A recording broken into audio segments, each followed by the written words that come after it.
In this video, I will explain the Instagram repost option, what is it, how to use it, and why it's useful. First, what is the repost option? Instagram has officially added a repost feature that allows you to reshare other people's posts or reels directly to your feed, just like retweeting. To use it, simply go to the post or reels you want to repost, then click here. Instagram will add this post to your profile under a new section called Repost. When you repost, the original creator gets credit.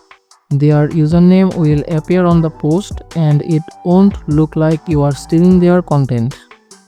This helps maintain the original source while still sharing great content with your followers.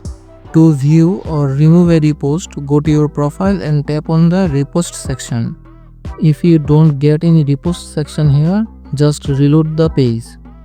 From here, choose the post which you want to remove, then click here. By repost, you can increase engagement on your profile, and it's safe and credit-giving method of resharing.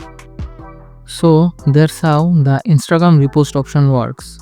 If you don't want this repost option, then let me know in the comment section. Hit the like button and subscribe for more tips. Thank you.